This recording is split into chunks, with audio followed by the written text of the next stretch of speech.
दूताय रामदूताय स्वाहा विठ्ठल विठ्ठल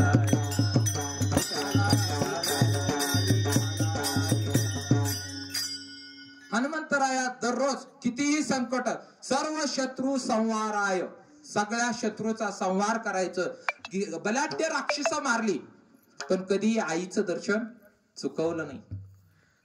आईचं दर्शन मला वाटतं प्रत्येक गावामध्ये सप्त हे त्या तिथीनुसार करण्यापेक्षा आता सीबीएस पॅटर्न चालू आहे त्यामुळे कसं एप्रिलला शाळा लोकांच्या चालू आहे त्यामुळे मुला कसं आम्ही तुम्ही नापिक आहे हो नापिक जमिनीवर किती पण पेरावं नापिक जमिनीवर कितीही पेरा त्याच्या उगवल का सांगता येत नाही कमी उगवल तुम्ही प्रयत्न करताय म्हणून काहीतरी फळ मिळत पण लहान मुलं कीर्तनाला आली पाहिजे कारण त्यांच्यावर संस्कार जर एकच असा संप्रदाय आहे तो लहान मुलाचं संस्कार डेव्हलप करू शकत कारण काँग्रेसनं हनुमान जयंती एप्रिल या महिन्यातच काय केलं सरकारने यांनी बघा एप्रिल महिन्यातच शाळा चालू ठेवल्या सीबीएसच्या इंग्लिश शाळा सगळ्या का कारण मुलांनी शाळेत यावं नापिकवर कितीही सांगावं नापिकचे जमिनीत कस काय राहत नाही हो किती खत घालायला तुम्हाला पैसा पाहिजे परत त्याला कष्ट करायला लागेल पण उत्पन्न भरघोस येत नाही आणि लहान मुलावर संस्कार व्हावं या नियमानं म्हणजे एक मेला सुट्टी असते 1 मे जून अशा महिन्यामध्ये पहिल्या आठवड्यात जरी चक्रीय वादळ शेवटच्या आठवड्यात येत असतील तरी मला वाटते पहिला आपला सप्ताह नरसिंह जयंतीला होता तोच योग्य होता. विठ्ठल विठ्ठल हनुमंतराया दररोज दर्शन घ्यायचे आणि असे हनुमंतराया दर्शन करत असताना युद्धस्थळी ज्यावेळी भगवान श्रीकृष्ण अर्जुन युद्धस्थळी ध्वजस्तंभावरी वानरू मृत्युमंत हनुमंत त्यावेळी ती कथा ऐकली आणि 700 श्लोकाची कथा जर आम्हाला गीता तत्व मराठीमध्ये ज्ञानोबा माऊलीने जरी दिलं असलं तरी ते हनुमंतरायाचेच उपकार आहेत. आता कसं ज्यावेळी आईचं दर्शन घ्यायला ते दररोज दर्शन घेणार हनुमंतराया एक दिवस उशीर झाला आणि आईनं लोटांगण घातलं त्यावेळी हनुमंतराया गेल्यानंतर जे युद्धस्थळी होते रणांगणी होते भगवान श्रीकृष्ण अर्जुन आणि हनुमंतराया या तिघांनाही तिथं बोलवलं आणि ते गीता तत्व काय होतं हनुमंतराया एवढं तल्लीन झाले असे गीता तत्व असणारे काय तत्व आहे त्या अंजली मातीनं टाहो फोडला त्यावेळी भगवान श्रीकृष्णाला सांगावं लागला अंजली माते तुझ्या तपा खातीर मला काय करावं लागेल तपा खातीर किंवा तुझ्या हट्टापायी मला का नाही हे गीता तत्व प्रकट करण्यासाठी मी अवतार घेईल आणि तो अवतार म्हणजे ज्ञानोबा माऊलीचा आहे. कोण ज्ञानोबा माऊली आणि ज्ञानोबा माऊलीने आपल्याला काय केला वारकरी संप्रदायाचा प्रसार केला. असे ज्ञानोबा माऊली यांनी वारकरी संप्रदायचा पाया आणि तुकोबाराया कळस आणि तुकोबाराया हनुमंतरायाचं वर्णन करतायत की हनुमंत महाबळी म्हणजे महापराक्रमी एवढी राक्षस मारली कुठलं वरदान सगळ्या देवाचं वरदान होतं. हनुमंतरायाने ज्यावेळी सूर्य धरायला गेले असताना इंद्रानं वज्राचा प्रहार केला होता हनुटेला लागला हनुमान नाव पडलं पण त्यावेळी इंद्रदेवानं सुद्धा वरदान दिलं की तुला कुणीही वरच मारू शकत नाही. सूर्यदेवाने दिलं की तुला 100 तेज असतील म्हणजे 100 ते सूर्यासारखा असे प्रकाशाचे 100 तेज असतील. प्रत्येक देवानं वरदान दिलं आणि यमानं वरदान दिलं की तुझा जीव कोणच घेऊ शकत नाही. अनेक असे वरदान देवाने दिल्यामुळं हनुमंत कसा झाला महाबळी झाला. तुकोबारायाने आता कसं काय वर्णन केलं की हनुमंत महाबळी आहे कारण तुकोबाराया सांगतात आम्ही येतो जातो देवाच्या संगती आम्ही देवाच्या सांगते जेवढं देवाचा अवतार घेतलं त्याबरोबर आम्ही देवाबरोबर आलो म्हणून राम अवतारात सुद्धा आम्ही होतो म्हणून हनुमंताचं वर्णन करतात. हनुमंत महाबळी रावणाची दाढी जाळी ज्यावेळी शेपटी जाळण्याचा प्रयत्न केला रावणानं आणि त्यावेळी शेपटीची जी कहाणी झाली ती तुकोबारायाने वर्णन केली की रावणाची दाढी जाळली 10 तोंडाचं भात काढलं 10 तोंडाची रावणाच्या दाढी चाळल्या आणि त्याचं वर्णन केलं की रावणाचेच का बरं मला सांगा एखाद्या सामान्य माणसानं नरेंद्र मोदीची चेष्टा करावी फडणवीसची करावी. सामान्य माणसं फडणवीसची होती, पण मोदी अशा पण किती बलवान पाहिजे. एखादा देश चालवत असेल त्या ट्रम्पची जगानं शेअर्स पाडलं. जग त्याच्या नुसत्या एका शब्दावर खालीवर होते. मार्केट ऑल जगाचं आशाची फजिती करणं म्हणजे किती ग्रेट असेल. ती व्यक्ती किती ग्रेट कल्पनाही करू शकत नाही. मग हनुमंतराया न रावणाची दाढी जाळली. रावण किती बलाढ्य होता. रावणाच्या सटवी धुणं धुण्यासाठी होती. सटवी धुणं भांडी धुण्यासाठी. जी 5वीला सटवी लिहिली, ललाटे लिहिले ते न चुके. त्या सटवीने लिहिलं होतं रावणाला. 5वीला जेव्हा मुलगी झाली त्यावेळी 5वीला सटवी गेली आणि रावणाला कळलं सटवी इथं नाही. त्यावेळी सटवी आल्यानंतर विचारलं काय लिहिलं.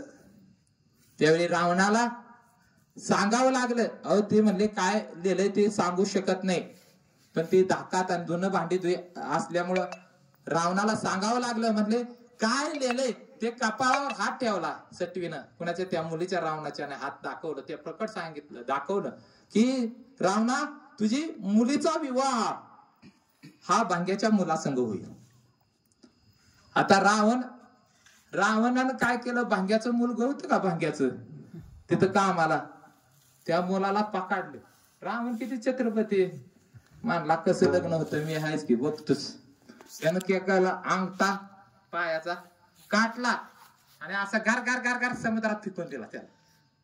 लहान मुलं असतानाच म्हटला कसं होईल. पण योगानं ते काय झालं. ते मूल मैलाला मासा असतो त्याच्यावर पडतं आणि एका गावामध्ये राजा मेलेला असतो आणि राजाला अपत्य नसतं. आणि अपत्य नसल्या कारणानं आजूबाजूची पाहुणी रावळी ना तू मी राजा होणार ह्यांच्यात वाद निर्माण झाला. आणि त्या वादात मग सगळ्या गावकऱ्यानं मिटिंग घेतली आणि सांगितलं की ह्या रस्त्यानं सकाळच्या पहाटेच 5-6 वाजता येईल, त्याला राजा बनवायचं. मग सुदैवाने ते मासा पण पवत मासा मेलेला होता. त्या बरोबर रस्त्याला टच करून ठेवला आणि ते रस्त्यावर उठले सकाळचं. हे मेलं नव्हतं कारण ते फेकताना, कारण देव तारी त्याला आपल्याला कोण मारते फजिती करते विठ्ठल.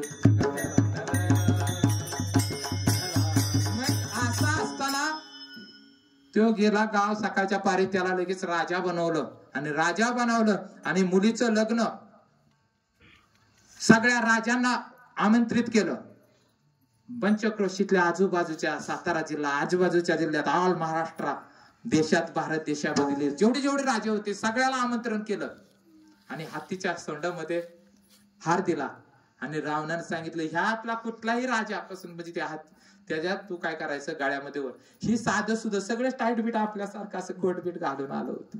सगळे हाय पाय राजा रावणात. कारण काय रावणाकडे किती सोन्याची नगरी होती. रावणाकडं किती होतं 7 कोटी सोन्याची घरं होती. आपल्याला 1 तोळा असला तरी 5-7 तोळ 12 तोळा असलं तरी अरे करून नुसतं तू काम कर, शेवटपर्यंत काम कर. शेवटपर्यंत काम केला मोर बैल का कमी आहे का विठ्ठल. असं असणारा ते साध्या वेशामध्ये तो राजा. त्याला माहित होता रावणाचा हिसका लहानपणीचा. तो गडी आपला साधा पिता गेला. माग सगळी गर्दी होती. बराबर ते हाती पण चाबर दिसतंय. हातीनं पण बराबर त्याला शोधून तिथं जाऊन त्याच्या हार घातला आणि राजा झाला. विवाह झाला आणि रावणानं सटवीला बोलवलं. उद्यापासून कुणाचं बाकी लिहायचं नाही.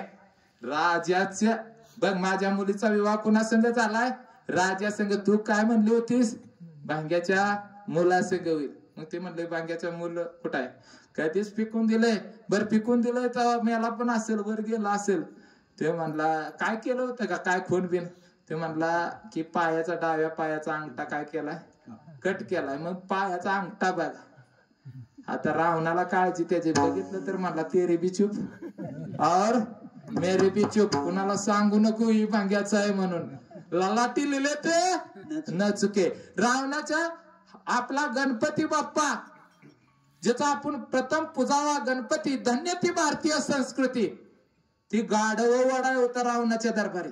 गाढव ओढे गजानन गाढवं ओढण्याचं काम करत होता. आपला खंडेराया जेजुरचा खंडेराया काय करत होता?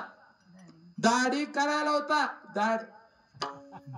दाढी करायला होता खंडेराया. 33 कोटी देव कमी पडत आम्हा तुम्हाला, तरी तुकाराम महाराज म्हणतात 33 कोटी देव आम्हाला, आणि विठ्ठल आमचा एवढा मोठा सगळ्या देवाचा देव असून सुद्धा कमी पडत. आपण कुठला पुसतोय? पीर आहे का इथं? पीर बघा, आम्ही लहान असताना आमची म्हातारी बाग म्हातारी घेऊन जायची. आम्हाला त्या मिलिंदा काय चपातीचा का काय त्याचा मिलिंदा करून खायची. मलिदा ते काय चपातीचा चपाती आणि गोड मिक्स करायचे. मग ते गोड लागायचं. आम्ही पण आपलं जायचो, माहित नव्हतं. पण प्रमाण आहे तुकोबारायांचं. पूजता ते विठ्ठल पीर सांडोनिया विठ्ठल वीर, सांडोनिया विठ्ठल वीर,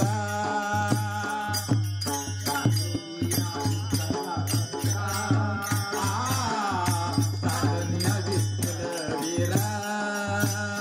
पूजता ते दाविन पीरा, पूजता ते दाविन पीरा, सांडोनिया विठ्ठल वीरा, सांडोनिया विठ्ठल वीरा, सांडोनिया विठ्ठल वीरा, सांडोनिया विठ्ठल वीरा. 33 कोटी देव रावणाच्या बंधनात होते. किती? 33 कोटी. आणि असलं आपण ज्याला प्रथम पूजावा गणपती, तो सुद्धा गाढवं ओढण्याचं काम करत होता. 6वी सगळ्याच 5वीला लिहिती. असले एवढा बलाढ्य का होता? आणि एवढा बलाढ्य असून सुद्धा 5 वर्षाची सीता असताना उचलली नाही. विठ्ठल विठ्ठल. मला सांगा, सीता 5 वर्षाची बालक असताना जर तिला उचलली नाही रावणाला, तर सीता पळून कशी गेली? पटापटा उत्तर दे.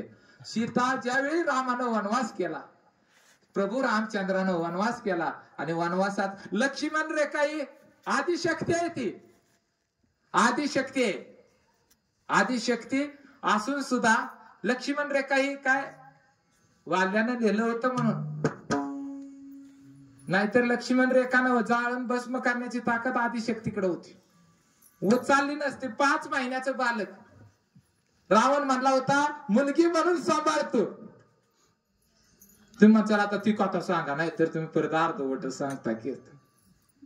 ज्यावेळी पद्माच राजा होता आणि त्याला वाटत होता आदिशक्ती असणारी सीता माझी मुलगी व्हावी, पण आदिशक्ती असणारी सीता ही कुणाच्याही आईच्या गर्भातून ती जन्माला येणार नव्हती. कारण आदिशक्ती होती. प्रभू रामाची ती पत्नी होती. आदिशक्ती असल्यामुळं पद्माच राजाला भगवान शंकराचं वरदान, तपश्चर्या केली. भगवान शंकराची आदिशक्तीची केली. आदिशक्ती म्हणली मी कुणाच्याही असं पोटाला येऊ शकत नाही. मग अनेक तपश्चर्या केली. मग जास्तीत जास्त तुला जर सीता म्हणून मला जन्माला यायचं असेल तर तुला भगवान शंकराकडून वरदान घेतल्यानंतर एक फळ दिलं, आणि फळ दिल्यानंतर त्या फळ देवाऱ्यावर ठेवल्यानंतर आपाप उकळलं, आणि त्याच्यातून सीता ही जन्माला आली. आणि सीता जन्माला आल्यानंतर ती सीता वाढू लागली. इतकी सुंदर होती. जगाची निर्माता आदिशक्ती आहे. तुम्हाला आम्हाला जन्म निर्माण केलं. आदिशक्ती किती सुंदर असेल. परकीय राजाची तिच्यावर नजर पडायची. नवे नवे अनेक देव, इंद्रा सारखे अनेक स्वर्गातले देव सुद्धा तिच्यावर भाळून पडायचे, आणि ती यायची. त्यावेळी पद्माच राजा त्याची मंडळी असल्यामुळं सहसासहसी लवकर, कारण युद्ध करायचं पद्माच राजा. पण कालांतरानं युद्धामध्ये पद्माच राजा मारला गेला आणि सती गेली, सीताची आई असणारी पद्माच राजाची बायको. आणि मारल्यानंतर रान मोकळं झालं. आजूबाजूच्या लोकांना विचारायचे अहो सीतेचं लग्न करायचंय का? कारण टपून राजा बिजा यायची अनेक सुंदर लोक, कारण दिसायलाच सुंदर होती. पण शेजारच्याला काय घेणं देणं आहे हो. एकदा आई वडील नेल्यानंतर कसं आहे, वडील गेलेल्याचं दुःख मला अनुभव आहे. वडील गेलेल्याचं दुःख मला अनुभव आहे, पण ज्याचं आई बापच गेलं त्याला काय दुःख असेल. जगात आई बाप गेल्यानंतर जगातलं निस्वार्थ प्रेम करणार, निस्वार्थ प्रेम जगातला परमात्मा आपल्यातून विजून गेला असं समजावं. विठ्ठल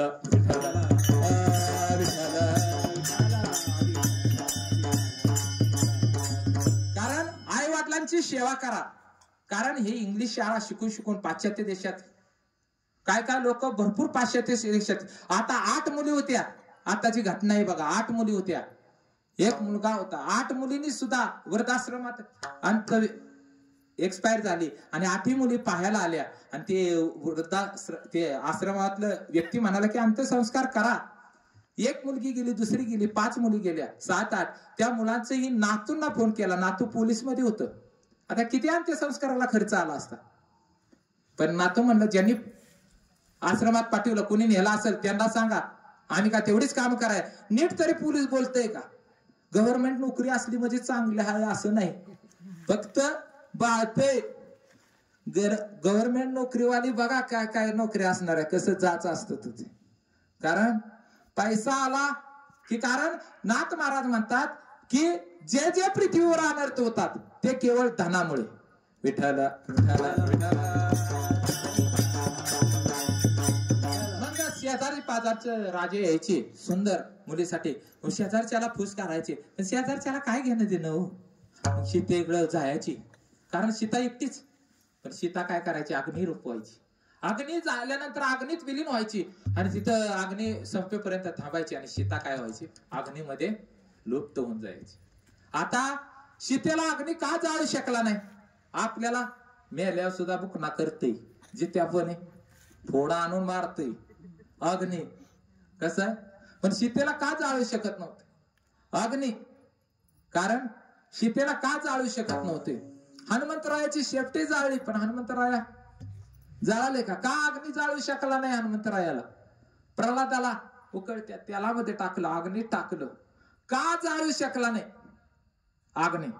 का अग्नी जाळू शकला नाही, कारण अग्नी जाळी अग्नी म्हणजे सगळ्याला अग्नी भस्म करताय, न जाळी सीता. कारण हृदय रघुनाथा म्हणून या सीता काय करत होती, हृदयामध्ये प्रभू रामचंद्राचं चिंतन करीत होती. का जाळू शकली नाही, तर अखंड बर का चिंतनानं काय होत नाही. भिंगुरटी माहित आहे, भिंगुरटी काय करते, आळीला घेऊन आपल्या घरट्यात घेऊन येते. भिंगुरटीचा नियम असा आहे की त्या आळीला काय करायचं, त्वचा मारायचं. मरेपर्यंत तिला खात नाही, जेव्हा मरेल तेव्हाच त्वचा मारती, निघून जाते. तर आळी चिंतन करते, आता मला भिंगुरटी येईल, टोची मारील आणि काय करेल, जाईल, टोची मारील. असं सारखं सारखं चिंतन कोण करते, आळी करते. आणि आळीचं रूपांतर भिंगुरटीत होते. मग आपण जर हा देहाचा देव जर बनवायचा असेल तर आपल्याला कोणाचं चिंतन करावं लागेल, पैशाचं का शेजारच्याचं वाटोळं कराय. हा कसं कसं चिंतन कुणाचं करावं लागेल, अखंड चिंतन भगवंताचं करावं लागेल.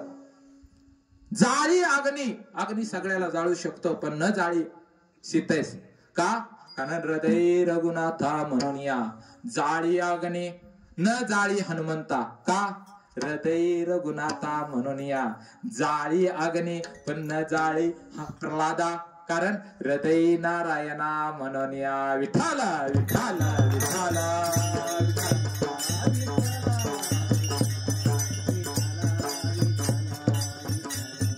मग अनेक परकीय राजानं, सुंदर अशा राजानं सीता मिळावी, कारण दिव्य अशी दिसत होती, सुंदर काय सांगायचं. हा काय दिसत होते. आणि त्यामुळे परकीय राजे यायची, पण ती अग्नीत जायची, अनेक आकडा पेट द्यायची आणि त्याच्यात उभी राहायची. आणि हे रावणाला सुद्धा माहित होत. आता मला सांगा, रामायण ऐकलंय का तुम्ही, रामायण. बरं रामायण म्हणते बघा, रामायण ऐकलंय, रातभर रामायण ऐकलंय. सीता कोण रामाची, उत्तर द्या, सीता कोण रामाची पत्नी म्हणता, पण खरं काय काय काय डोक्यात लगेच बसत नाही. पत्नी काय म्हणता ती सांगा, काय म्हणता. हाय, मग हेही खरं आहे, ते पटवून देतो. विठाला विठाला विठाला.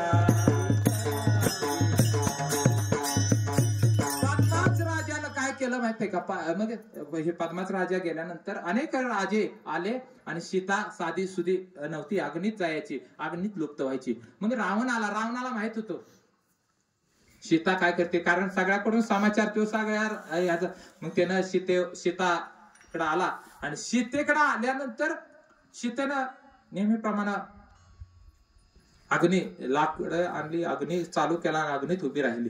अग्नी विजेपर्यंत थांबलं रावण, अग्नी विजेपर्यंत, आणि अग्नी विजून लुप्त झाला आणि त्यानं खोदायला सुरुवात केली काय गावते. आणि तिथं एक रत्न सापडलं, रत्न मौल्यवान रत्न सापडलं आणि ती रत्न घेऊन घरी गेलं आणि मंदोत्री संघ गप्पा मारित असताना लाडाला आलं. आणि लाडाला आलेलं मग काहीतरी मंदोत्रीला गिफ्ट द्यावं म्हणून 5 वर झाली किती 5-6 महिने गेलं. पेटीत टाकलं होतं रत्न, ते काय केलं होतं पेटीत रत्न टाकलं होतं. रत्न ते काय केलं, आपण कीर्तन कसे आहे ते ज्यानं ग्रंथ वाचलेत ना त्याचे ऐकतो, नाहीतर ग्रंथातला अभ्यास करून करावे ते कीर्तन. काय ग्रंथ पाहुनिया करावे कीर्तन. नुसत्या गोष्टी पोपटावाने सांगायला आणि पोपटावाने गायला इथं मला पैसे देऊन आणता आला असतं पब्लिक सुद्धा, पण आपल्याला कारण कीर्तनकाराचे प्रकार 5 आहेत. कीर्तनकाराचे प्रकार किती 5. कीर्तनकाराचे सांगू, आजच्या कीर्तनकार, आजच्या म्हणजे चांगला कीर्तनकार, त्याला फोन केला की कीर्तनाची सेवा आम्हाला सांगितलं विश्वनाथन, नेहमीप्रमाणे कीर्तन करावं लागेल, मंडप नसला तरी तुम्ही करा. बर ठीक आहे म्हणलं, आम्ही आजच्या कीर्तन, तुम्ही ठरवायचं कोण आजच्या बच्च्या कच्च्या लुच्च्या कीर्तनकार कोण आहे. मला तुम्ही म्हणता तुम्ही कुठल्यात मोडता, तुम्ही कुठल्यात मोडता. आजच्या कीर्तनकार म्हणजे कीर्तनकार येतो, कीर्तनाची सेवा सांगितली की येतो आणि श्रीफळ दिल्यानंतर श्रीफळाच्या खाली काय आहे का ते घेऊन आपलं निघून जातो. त्याला काय घेणं देणं नाही, आपली देवाची सेवा करीत असतो आणि मिळालेलं श्रीफळाच्या खालचं वरचं तो पाहत नाही, घेऊन जातो. त्याला काय म्हणायचं आजच्या कीर्तनकार, बच्चा कीर्तनकार. तुम्ही 5,000 ठरवा, 6,000. तुम्हाला माहित आहे का फोन केला, हॅलो हा पहिल्या दिवसाच्या, पहिल्या दिवशी लोक असते ते का कीर्तनाला काहीतरी बोलू नका हो पहिल्या दिवशी, पर असू द्या, पण तुम्हाला माहित आहे ना आपलं माहित आहे का किती फिक्स हा. आणि जरी पाकिटात काय बच्चा कीर्तन करायला दिलं की मग ते बघतो 5,000 दिलं, त्याला 5,000 द्या नाही तर 10,000 द्या, त्याला एक ते म्हणणार 500 टाका. रस्ता किती खराब होता, पेट्रोल किती गेलं, तुम्ही रस्ता तरी चांगला बनवायचा. अहो गाव ना आला असतो, असं चालतंय, तुम्ही थोडं वाढवून द्या. तो खळ घालून का होईना ना, रडून मुळमुळ रडून का होईना, मला 500 रुपये 200 तरी द्या. आणि ते घेऊन जाते 200-500 रुपये तरी काय तर घेऊन जाते बच्चा कीर्तनकार. कच्चा कीर्तनकार कच्चा. आता जे अभ्यास ग्रंथ सगळ्या युट्यूबचा 5 सगळं एवढं सांगतोय सुरेख, लोकांनाही मंत्रमुग्ध करते. मधुरवाणीच्या नका पडू बळी, जाल यमपुरी भोगावया. प्रमाण आहे ते, आपण बाहेरचं बोलतच नाही. काय बाहेरचं बोलायचं 5 नाही देऊ द्या कीर्तन, आपलं कुठं जाते. आता कीर्तन घेतलं तर आमचा एक 15 दिवसाचा अटेंडन्स गेला, आता दोन्ही 15 दिवसाचं गेलं, 10चा 19चा 26चा आहे. कारण 15 दिवसाला आम्हाला भेटते 1200 रुपये अटेंडन्स. तुम्ही 15 दिवस एकही सुट्टी नाही घेतली तर त्यांनी बक्षीस म्हणून कंपनी आम्हाला किती देते 1200 रुपये. आणि असं दोन्ही मिळून 1200-1220 बक्षीस देते. पण कार्यक्रम आल्या आम्ही त्या बक्षिसाला 5 फिरवतोय, कारण इकडे मिळते म्हणून का. मला सांगा दुर्योधन सुधारला नाही, लोक किती ढेगाना आणून मोठा कार्यक्रम करून सुधारतील. अहो मध्यस्थी करा कोण होतं दुर्योधनाचा, भगवान श्रीकृष्ण देव. आम्ही सामान्य माणूस आहे, घरातलं ऐक ना, बाहेरचं कधी ऐकल विठ्ठल.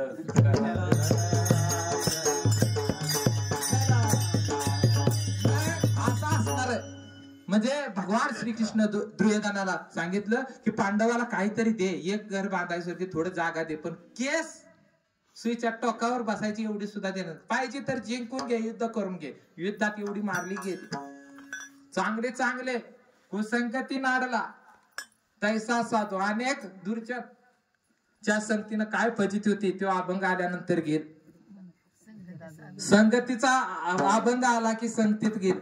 कारण भले संगतीमध्ये डेकनाच्या संगे हिरा जो बंगला तैसा नाडला साधू. तुम्ही म्हणसाल तुम्ही हिरा माहितीये का? हिरा ते लोखंडावर हॅम्बरवर जर हॅम्बर मारलं ना, हॅम्बर नासा, तर ते एक वेळ घुसेल पण फुटणार एवढा कठीण असणारा. पण डेकनाचं रक्त लागलं ना तुका बराया म्हणतात की भंग पावतो. तुम्ही म्हणसाल कशावून? तुम्ही हिरा ना, आपल्यात का कोटीवाली कमी येते का 12 बिघ्यात? अहो अख्खा सप्त करणारी 12 बिघ्यात आहेत. अख्ख्या जेवण घालणार आहेत. कुठं पण जावा, पैसा कमी नाही. तुम्ही हिरा ना, मी डेकन आणतो. आपण बघू डेकन आणतो लगेच, घरातलं कुठलं पण हुडकून आणतो डेकन. पण तुम्ही हिरा ना.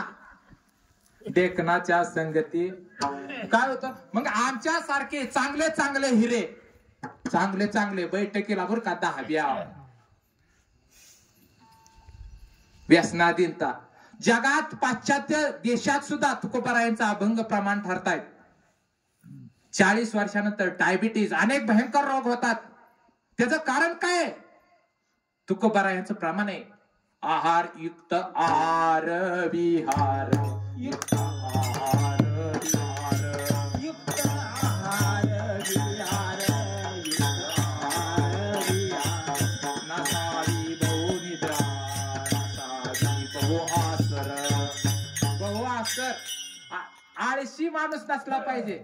आहार युक्त आहार असावा. आता आम्हाला डाएटला एक टाइम खायचं, सगळं पदार्थ आम्हाला येतात. आता खाऊन खाऊन आमची डिग्री वाढली. आणि डिग्री वाढली मग महाराज लोक म्हणते तिला का महाराजाची सगळ्या डिग्री आहे. काय सांगायचं आता, पगार कमी असता तर ती काम करून करून खाली चपटीच केली असती. पण काय करायचं आता. मग डिग्री वाढली, पाय दुखत तर मग सकाळची 1 तास. पुण्यात मुंबईत जरी तुम्ही इथं शेतात काम करता दुःखी नाही.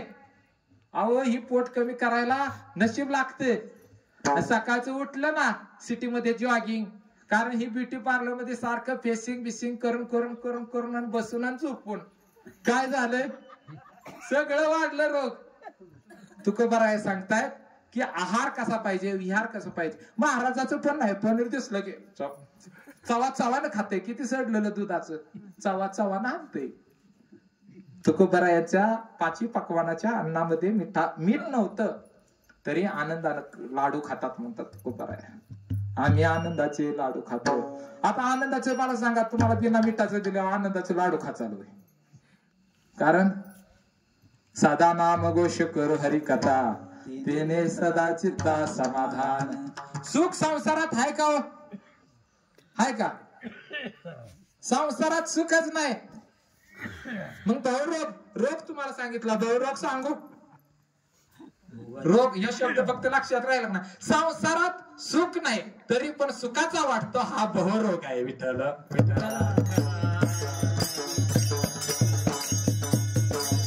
तुकोबारायाचं प्रमाण आहे आहार विहार, युक्त आहार विहार. आहार एकदा ढेकर आला ना बंद करावं, पण ढेकर आलं तरी कोंबतंय. आतली काय करते, करपट ढेकर येते. परत करपट ढेकर आलं की पळवतय, आणि पळवतय चरबीत रूपांतर करते, तेलकट आणते, मसालादार आणते. आणि ते खाऊ नका. आहार विहार युक्त आहार विहार असावा. व्यसनाधीनता विहार, व्यसनाधीनता नसावी. आमचं व्यसनाधीनता म्हणजे आम्ही कसा डॉन व्हायचो. मग डॉन कसा व्हायचं? आम्हाला मोठं कोण म्हणायचा? 50 ग्राम पिओ तो नाली में गिर जाए, 100 ग्राम पिओ तो रास्ता भूल जाए, आणि पुरी बॉटल पिओ तो ए बेवड्या बायकोच्या लाता खा जा. विठ्ठल विठ्ठल.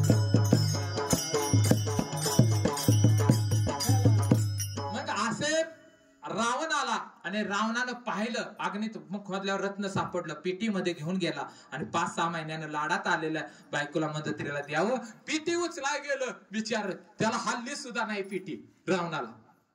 आणि मंदत्री पतिव्रता होती. जी पतिव्रता आहे तिची देवावर सत्ता आहे. आणि त्यामुळं बर का, गुरुच्या भानगडीत पडायचं नाही. नवरा असणाऱ्यांनी नवऱ्याची सेवा करावी. जेवण वाढताना जेवण संपेपर्यंत व्हावं, टीव्ही पुढे नाही. तुम्ही तुमची बायको ऐकते का? काय सांगायचं आता, झाकली मोठ 1.25 लाखाची. विठाला